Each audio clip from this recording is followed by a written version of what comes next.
Hello, can you guys hear me?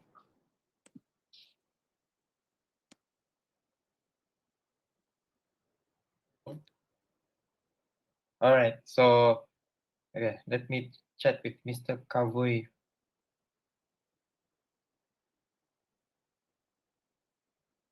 Mr. Cowboy, if you are here, please open your mic and camera so everyone can see you because we are already starting right now. But I hope that you don't have any technical problems at your side.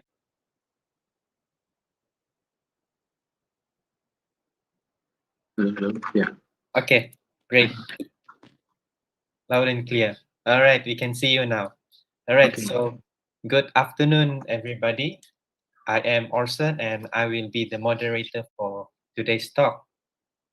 Right, so before we go to the talk of today, I would like to give you guys information about what this event is all about.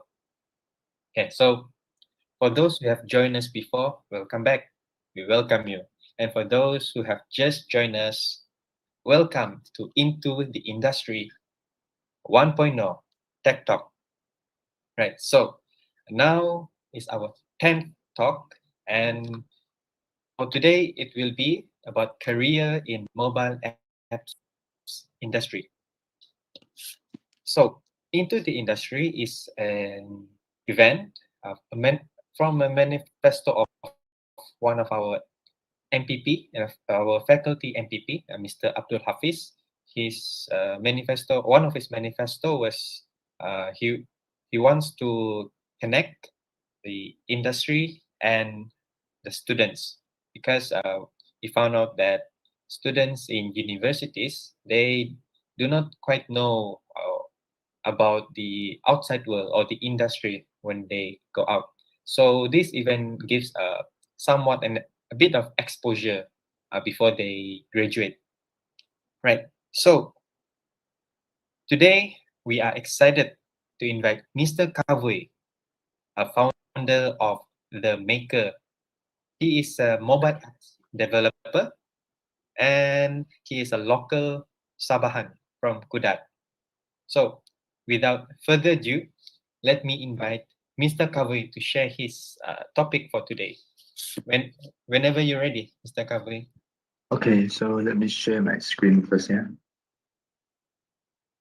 Oh, can you guys see? Yes.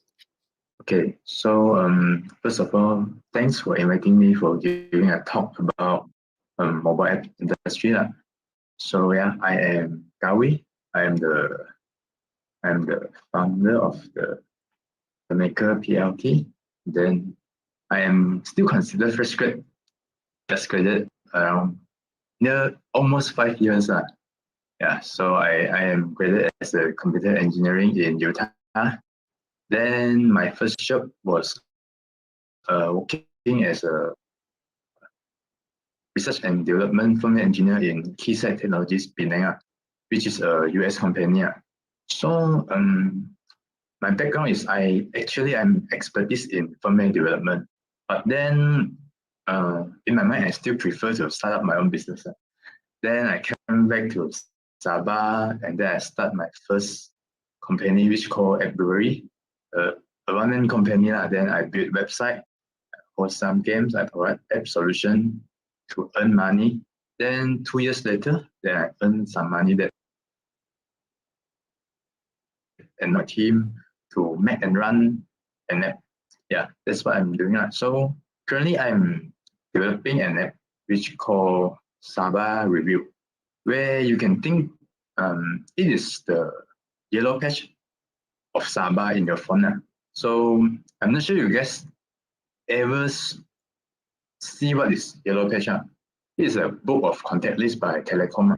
Yeah, so in our app, right, we are not only providing the phone numbers only, we also include the details of the business and also we get the review from users so they can help to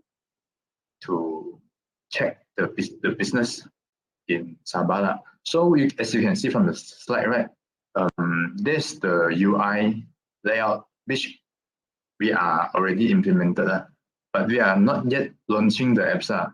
Probably will be in end of this year.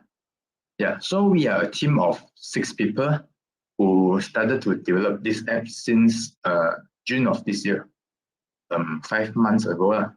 Then six people, including 3 mobile apps developer, 1 UI UX designer, 1 backend developer, and 1 of my partner as a marketer or business analysis.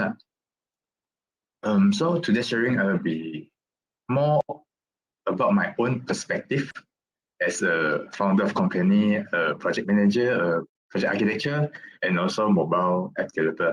So yeah, let's get started. And the first thing I think is the most important thing, which is we have to get the idea. So doesn't matter you have an idea already or if you're still in the process of getting an idea, this is one of the most important part of your app development journey. So how do you figure out if your app's idea, is it a good one? How do you know if it's worth spending your time, your money, your energy to build these apps? So because this is from PMFKI, right? So I assume you guys are from IT background. So technically, we always learn the technical things from our university life. But today, I want to give you some input which not only technical thing we have to take care.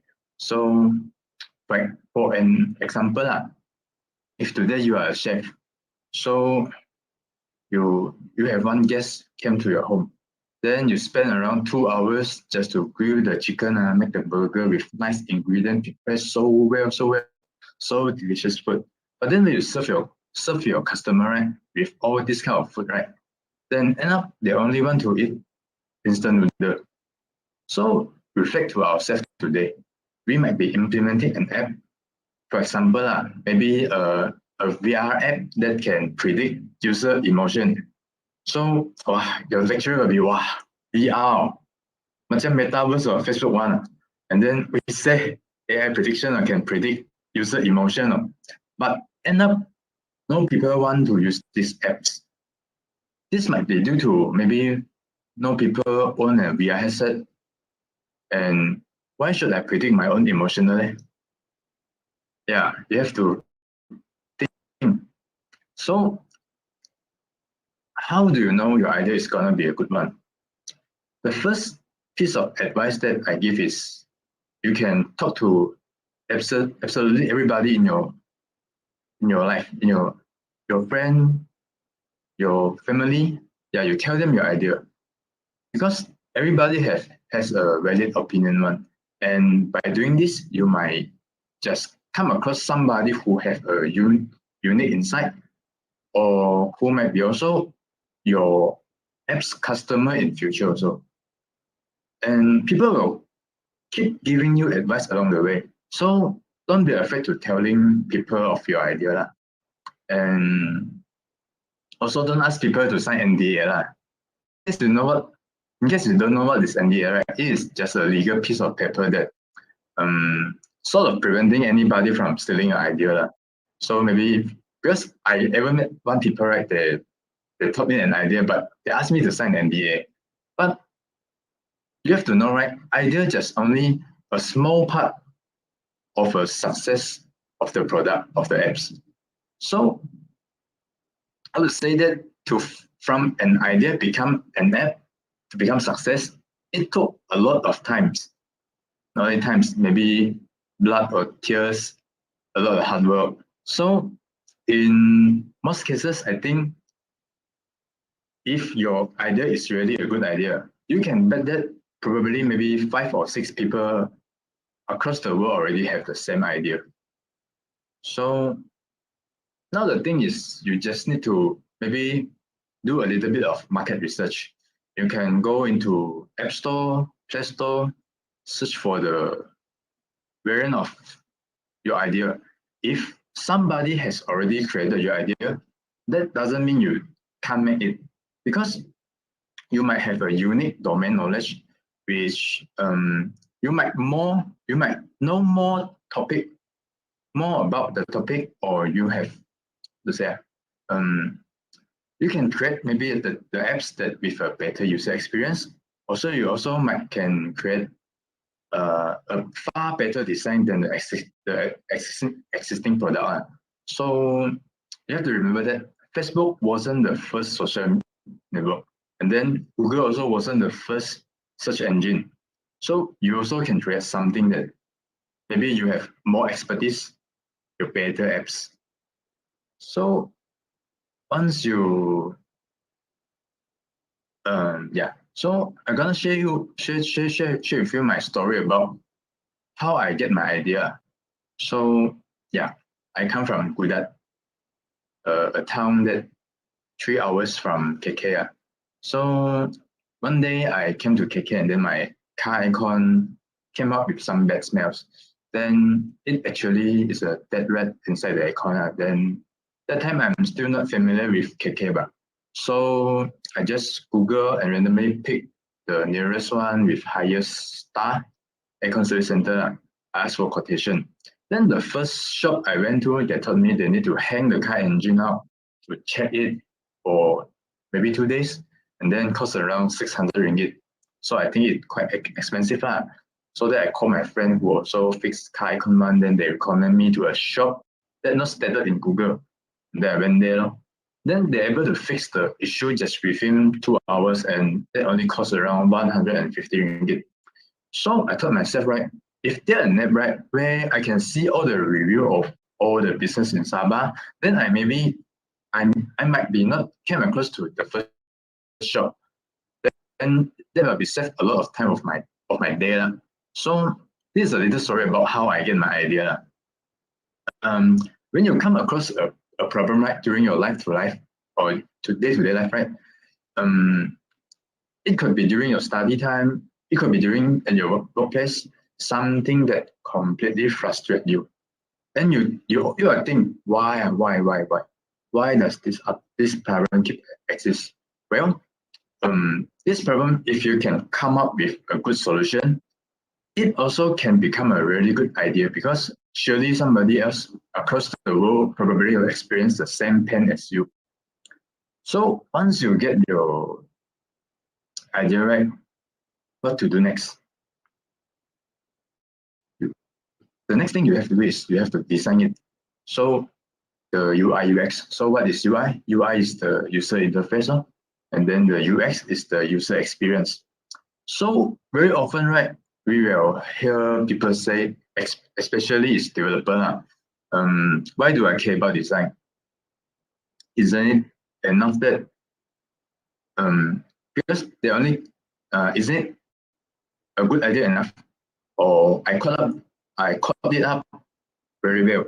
So let's think about it, because inside App Store, right, there are around 2 million apps in the App Store, and then 3.3 million apps in the Google Play Store. So you have to be able to appeal to people emotional as well as their logic. And we know that loving an app doesn't come from how well it works or how it doesn't crash. So in our university life, usually teach us how can we code nicely, but we didn't think about UI UX, because UI UX is not in the core of the IT course, right? So let's see why UI UX is so important. Okay, here's an example. So this is Instagram in 2011. Imagine today, you download these apps and you install this Instagram in your phone. So do you think you will go and click on the Instagram? Yeah, maybe you will. Then after you saw this kind of UI, I think you will straightly delete the apps from your phone, right? If you think about it, deleting your apps, right, it only takes 2 steps. you can only long press it, then you delete it. So only 2 steps. Okay, then we compare to this photo. And it is the Instagram in 2011. Actually, Instagram feature doesn't change so much. You're still viewing your friend photos in the same apps. You still only look for your friend's story, right? Yeah, but why you will delete the 2011 one, but not the today's version? So what's the story here? We as a programmer, right, we can come up with some super powerful function, but end up due to our maybe poor UI UX, our user, right, they haven't tested out your powerful function. He or she already deleted the apps. So in today's world, user already used to good UI UX mobile apps, which also one of the biggest challenge that if you want to make an apps, yeah. So one of the scary statistics that are apparently out of 100 apps that get downloaded from the App Store, right? 50 of them will get deleted after the first time they open it. So yeah, you have to survive among the millions of apps then not getting deleted. So I think we also contributed to the statistic, right? You also deleted a lot of apps, right? Yeah, so okay, so let's see the next slide. So I will share to you about what to do for the UI. So as you can see, right, the video in the middle, right? This is my UI UX designer did the mock-up, the user flow in the software called Figma. So when you design your UI, right, you always will prototyping your apps, like you have to do the user flow diagram, for example, how user navigate within your page in your apps, from login page, when you click on the button, navigate to home page. Then now I cannot stress enough how important it is to design your app first, because a lot of people, right, they are making the mistake of jumping head into programming it first. Then after a few months, then only they realize, yeah, I should really change the screen 2 to screen 3. Then this button should go to that screen. So instead, the problem is that when you want to make this kind of changes, right, you have to ripping up your code, and then you try to implement different function, which this process can be extremely time consuming and difficult. That's why the process I'm describing to you here is to design the UI first. And then next is the user experience. So this is where you need to study your user behavior, why they like it, why they dislike your apps, which part of your apps will the more people will read it, and which button they don't click it. So you have to do a lot of user research. You have to test your product on real user. This process is not only during the development process, because after you launch your apps, right, you still need a lot of UI UX study. You have to study your user, why no people download. Yeah, you have to check all of this stuff of thing until you don't want your apps anymore. So this is a long progress, I would say. Then here I do have one case study here, so we can have a look into this issue. So yeah, UI UX do and don'ts. So imagine this is your e-commerce apps, and then this green button, right, is your add to cart button.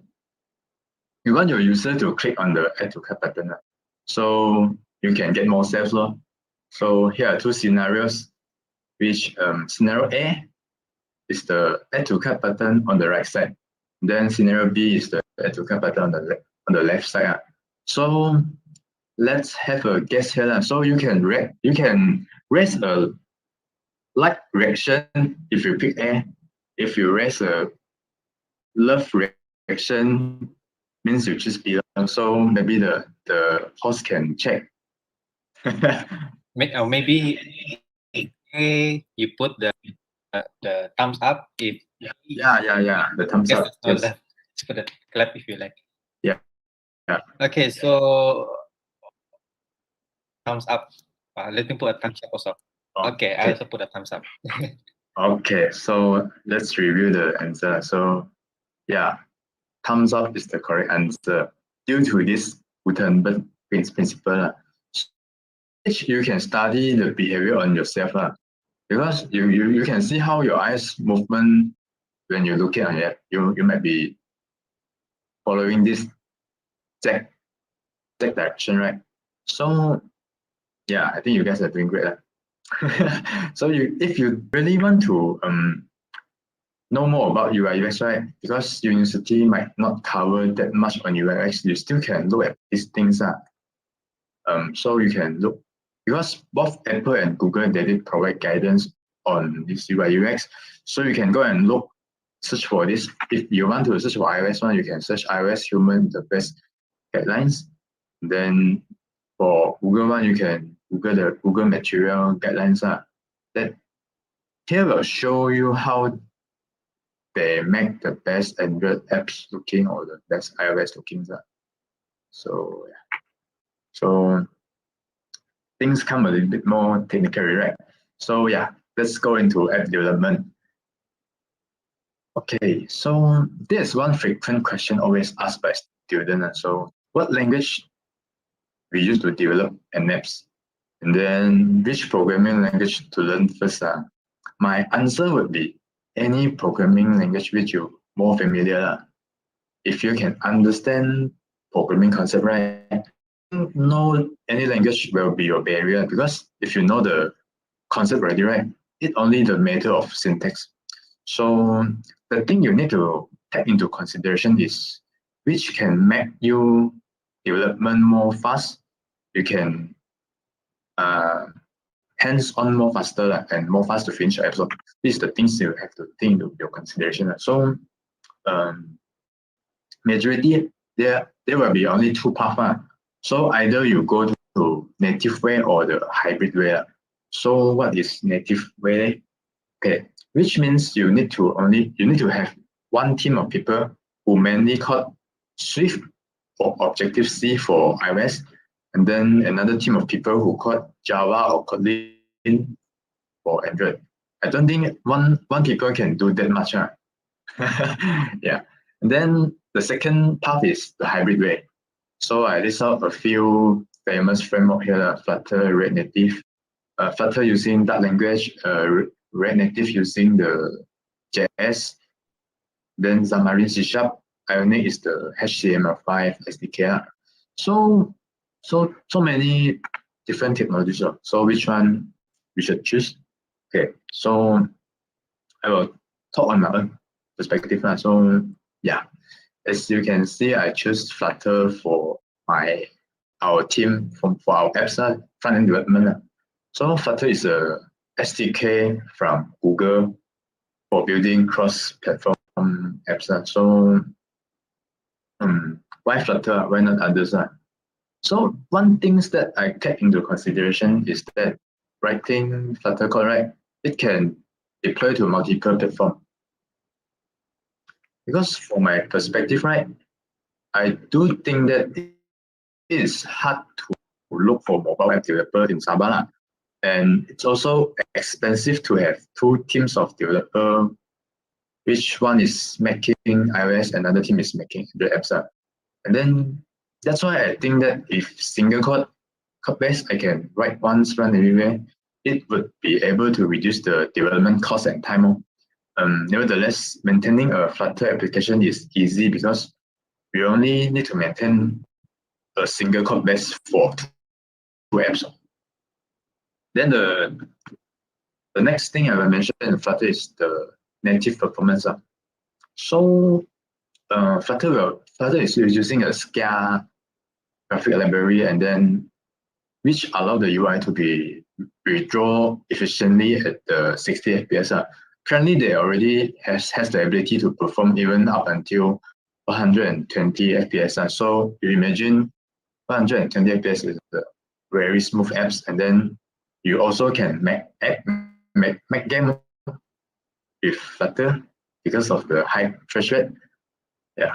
Then one of the favorite feature Flutter give me is the hot reload feature. What is hot reload feature? Hot reload means when you change your code, right, you don't need to recompile ever again. So remember that when I worked in my previous company, my previous company lent me a super good computer, cost around 10K, the V Pro Intel processor. Then even with that computer, right, every time when I change maybe a button, maybe move 5 pixels to the left, I will need to wait around 50 minutes to recompile the whole apps just for this little change. So you can think, right, with this hot reload, right, we can really boost our productivity. So yeah, then the next thing, Flutter did provide some useful inspector tools to allow us to check which element causing our program render slowly, or which part consuming more CPU, more RAM, so that you can easily to dig into the issue and then fix it. Yeah, to optimize your apps. And then another advantage of Flutter is that we can choose a wide variety of the package while you implementing Flutter apps. For example, if you want to do some AI prediction, you can use the TensorFlow-like package from the pub.dev. Then all the package inside pub.dev, right, they are open source one. So if one day the package owner don't want to maintain the package already, you still have the capability to see the code and implement it yourself and maintain by yourself. So not so risky, I would say. But with all those advantages, right, there are still some downside compared with native app development.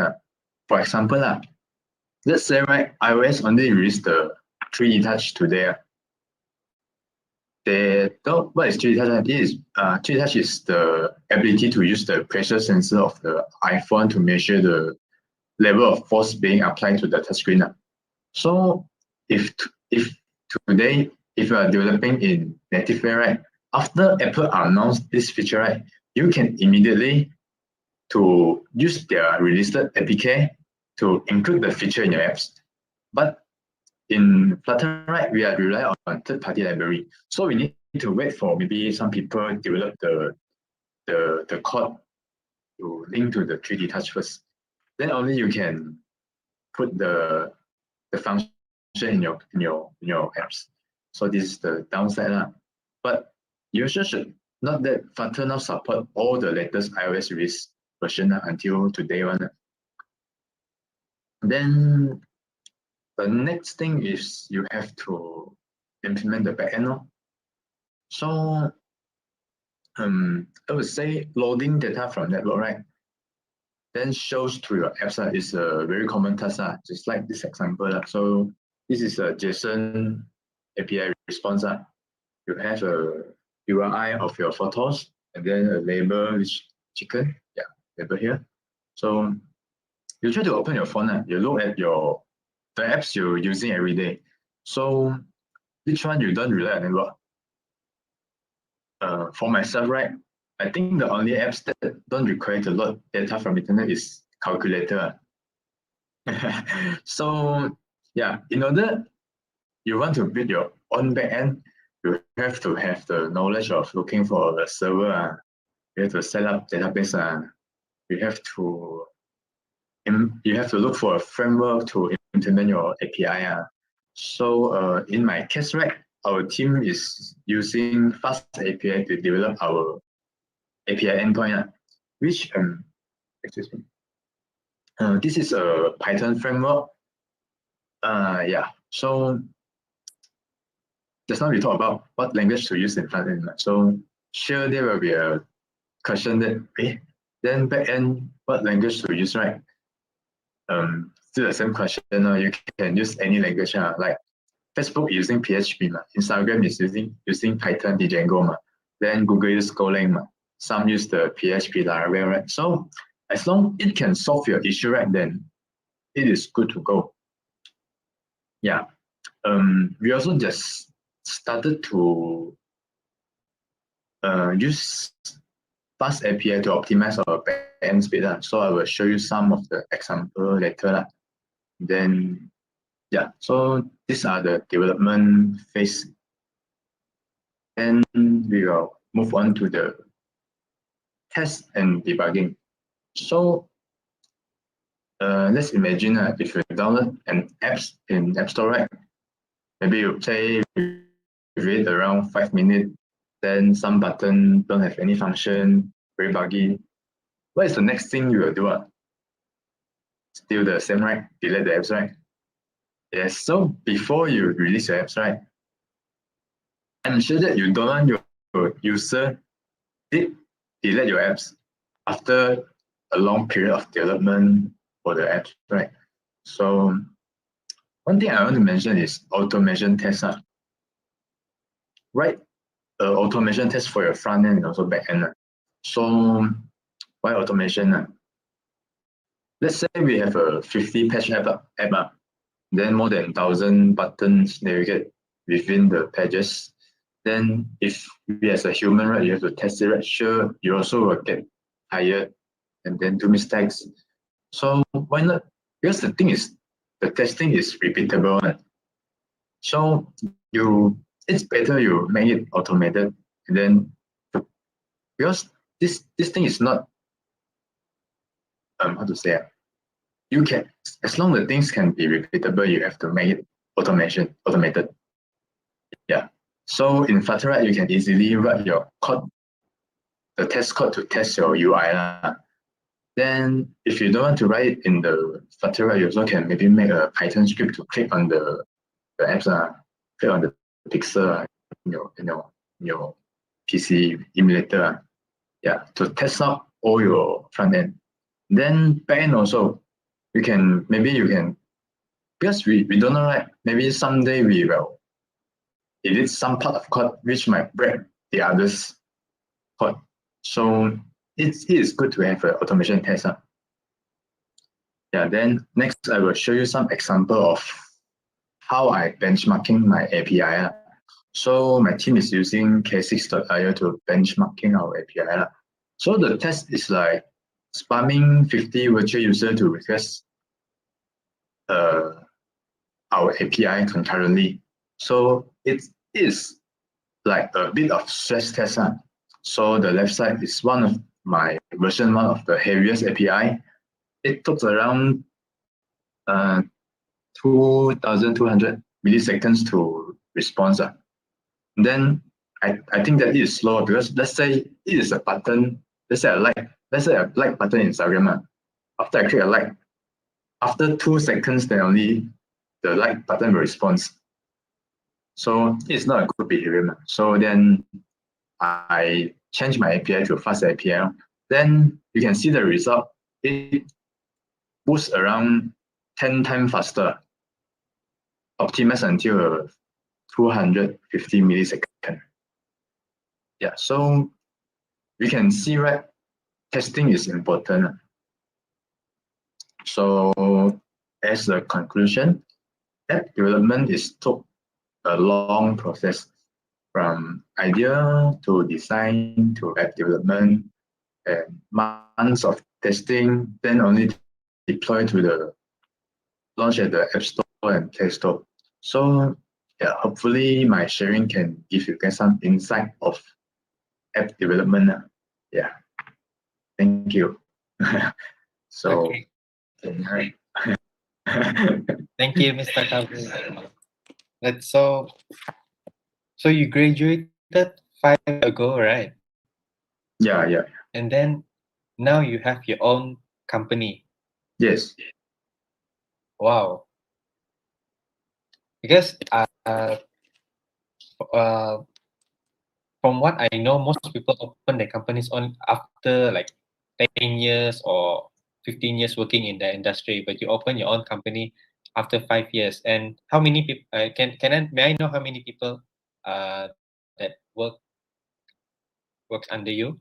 My team is currently 7 people, but if for the mobile apps project, right, only 6 people. Yeah, there's still one more person which not included in the Sabah River apps development. I see. That's nice. All right. So you used to work at Penang, and then you came back to Sabah. Yeah. So I think I applaud your effort of because you want to contribute to Sabah instead of, because I think you can earn more when you work in Penang. Okay. So yeah, now is the Q&A. Please drop your questions in the chat. Okay. And then while we wait, I would like to ask some questions lah from my side. Let's. Okay. Okay, so the first one is, I know you already explained about the disadvantage of Flutter, but uh, I still want to ask lah, why don't all companies use Flutter, since you said that it save time, and then you don't and save time and money. I think some companies still have their own Android team and their own iOS team. Okay. There is a few points that I can say maybe because Flutter stable version, right? It launched at end of 2019, if I'm mistaken. So you can say that the stable version not yet 2 years old. Yeah. So there's a lot of big companies adapting Flutter already. Let's say eBay, then Alibaba also.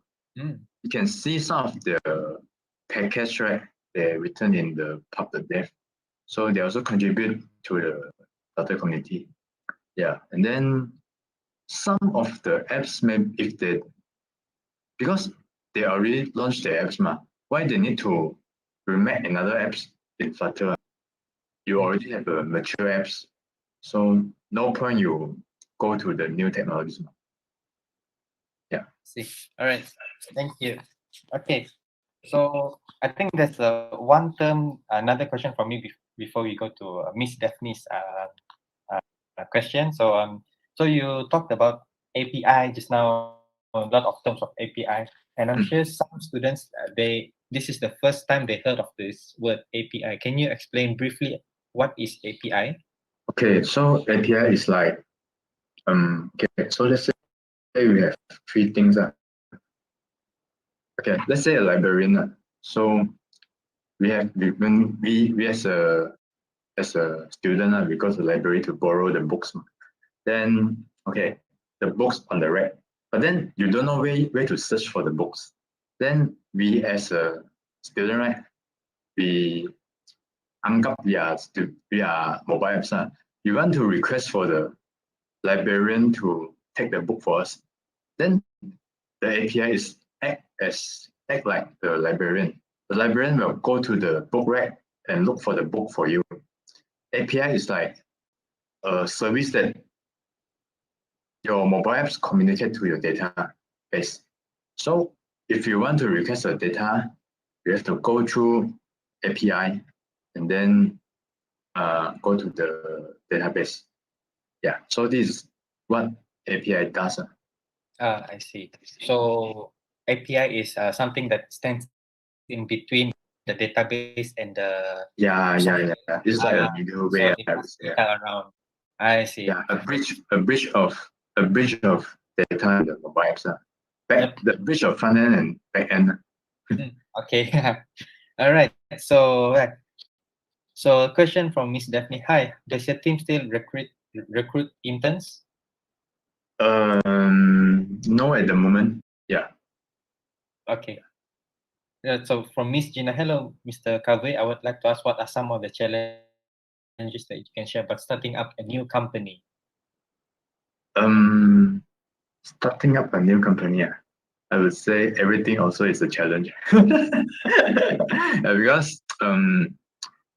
if we look at my app lah. My competitor could be Google Map, could be Yelp, could be 大众点评, right? But I want to do it more focused on hyperlocal.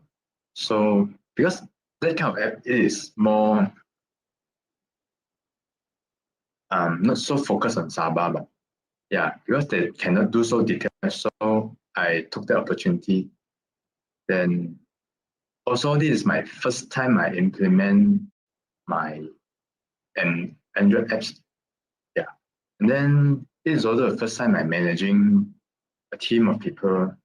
Then at first I didn't use any kind of development cycle. You guys know, right? Maybe you guys during your degree time you learn about maybe waterfall methodologies. Yeah. But when I working in Keysight, right? They are practice on agile methodology. At first, I didn't run agile, but then the first month when I'm managing all of my teams, right? Then I feel like it is hard to manage. Then I try to looking at agile again, and then I start the agile methodologies on my team, and then I can see that there's a boost productivity after I've started the agile methodology, the agile style of development. Yeah, so I think startup is anything also can be a challenge. Yeah, so Okay. Okay. So so in your opinion, not sure if all the students here are from FKI or the Faculty of Computing and Informatics. Let's say a person from another faculty wants to become an app developer and they graduate in non-computer science degree. So can they still be a mobile apps developer? Can they still work in it? Or sorry, can you repeat your question? Yeah. So in Malaysia, is a degree in computer science required to work as a mobile apps developer? I think that as long you know programming, right? As long you can prove that you can coding, I think there's still company will accept it. Because as you can see my UI, maybe if you still recall, right, the UI of my apps, right?